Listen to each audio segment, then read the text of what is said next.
another 2 new packages from eBay. Look at this one as well. Whoever packaged this up, the guy that sent it, decided he'd just get a plastic bag and sellotape it, which is pretty novel but also pretty lame.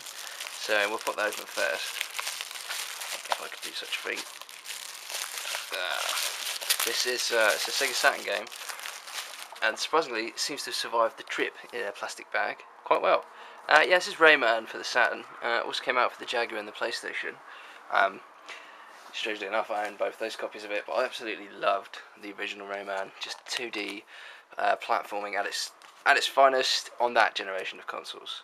You know, it was done better before, but this is a really solid title. It's in good condition. It's got the manual, as you can see.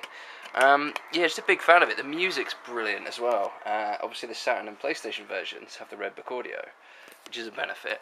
But even on the Jaguar, it sounds great. The reason I picked it up on all the consoles is because there are some slight differences, mainly the music on the Jaguar version. Wanted that because it's the original. Wanted this one because I was told the colour palette's a little bit different, and in all fairness, the Saturn deals with 2D graphics better than the PlayStation did. So I'm curious to see if this is actually a better version. Even if it's not, I don't care. I'm just so happy to have this in that kind of condition as well, which is really great. And someone, I guess, once paid $44.99 for it. I think I picked this up for about £6, so I'm happy with that. The other one, if I get into it, I'm not 100% sure what this is actually. I haven't ordered a great deal lately, but okay, this is not particularly exciting. You can get in there. This is just an American version of the Getaway. Again, I picked this up really cheap on eBay, and I figured since I have the PAL version already, and I didn't mind it, it wasn't great. But since this was going cheap, I might as well just sell that one for £2, and you know, it's a basic swap. So yeah, just more 60Hz joy on the PS2. Folks, this package here is from the United States of America, which kind of gives away the fact that it's an American game as well. So let's pop her out. And it says USA on it, who knew? Mickey Speedway USA for the N64. This is a rare-made kart racer, obviously for the N64. People seem to have mixed emotions on this. Apparently it's a quality game, and from what I've seen it really looks like it. But I guess people wanted maybe a Diddy Kong racing sequel at this point. Did they come out in like 97, so this is 3 years later. And what you got was Mickey Speedway USA. It very much follows the sort of Mario Kart blueprint, from what I've heard. And I'm going to have a shot at this. I think I'll pop up some video footage as well to go alongside it, because it really does look quite intriguing. And, you know, it's hard to say now, but back in the day, everything Rare did was just absolutely brilliant. It really was. I mean, like, some people probably didn't like Blast Corps that much, maybe. But visually, when that came out, that game was stunning. It had really good music, great variety. You know, and then just the string of hits went on and on. They had Diddy Kong Racing, GoldenEye, Perfect Dark, the Donkey Kong 64, I think it was called. That's absolutely brilliant. Banjo-Tooie, Conker's Bad Fur Day. They absolutely nailed the N64. And I think without Rare, the N64 would have died even sooner than it did. And yeah, this was one of the later outputs for the N64. And maybe one of the last good games, because, to be honest, I think Star Fox Adventures is generally regarded as Rare's last great game. I know Viva Pinata has some fans, but they've kind of gone downhill ever since. Case in point, if you look at their most recent decent title, which I would say is the Xbox Live version of Perfect Dark, they actually outsourced another studio to do that, so it wasn't even Rare. But, you know, let's focus on the positives here. Like I say, I'll play this shortly, pop up some footage, and hopefully it's going to kick ass. So this one here just came recently. Check it out. Oh yeah, this is something I picked up off eBay, as pretty much everything is now.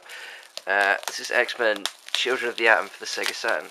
This also came out in arcades. It was a big arcade hit, I think.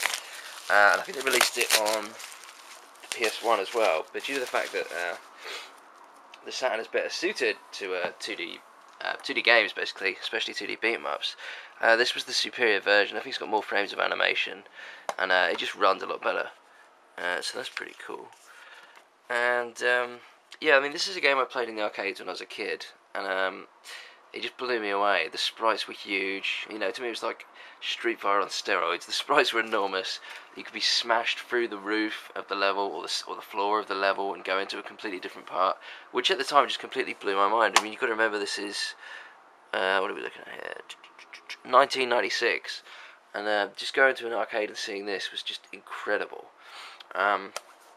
Yeah, so for nostalgic reasons mainly I picked that up, but I hope you enjoy it. I don't think this was quite as crazy as the Marvel vs. Capcom games were, and believe it or not, I don't actually like those games. And even though this is sort of a precursor to that, I'm hoping it's just a little bit less crazy, that I can have some strategy and properly enjoy it. Here we have something I've been waiting for a while. Something else I've been waiting for a while. It's called the mute button. There we go. Yeah, so got this open. I've wanted to buy this for absolutely ages, but it's never going cheap on eBay until now. It's like £8. That includes postage and packing, so it's like just, I don't know, £8.40 or something. Lost Vikings 2, North by Northwest for the Sega Saturn. I have no clue if there's a difference between the PlayStation and Sega Saturn versions. I would very much doubt it, considering it's a 2D game. If anything, that would put the Saturn in the more likely position to have the better game. So, yeah. I know there's a few versions of this. I think there was a SNES one, but obviously this has sort of red book audio and maybe some voice acting or something. And I think the graphics are sort of higher fidelity as well. But I really look forward to playing this. And yeah, like I said, I've been waiting ages, so should be really interested to check that one out. Quite nice artwork as well. And it comes in a hard case. Always good. Pop this one out. Oh yeah, another one I've been after for ages. This really is in a state. Virtua Fighter Kids. Now, the Japanese version of this is knocking around on eBay real cheap. And it's complete, unlike this. And I've been tempted to get it for ages, but I thought, bugger it, I'll get this version. Yeah, and I've really wanted to play this. I'm a big fan of the Virtua Fighter games, but only up until 3, really. I mean, I know 4 is amazing and 5 is amazing, but they just got too technical, and I haven't had the time to just sink, the necessary time into them to get good at it. But this one's kind of a goofy knockoff. I think somewhere basically on the lines of Virtua Fighter 2.5. It uses the game engine of 2, but some of the technology from Virtua Fighter 3, which came out for the Dreamcast, and some of the moves from that as well. So it's a unique title. It uses the dumb big heads and stuff, but I can get over that, and really just like to give it a go. I've got I think every iteration of Virtua Fighter on the Saturn. Really did love it. And yeah, I look forward to playing this one. But yeah, rest assured that is the end of this video. And as always, I'll post a new video again shortly.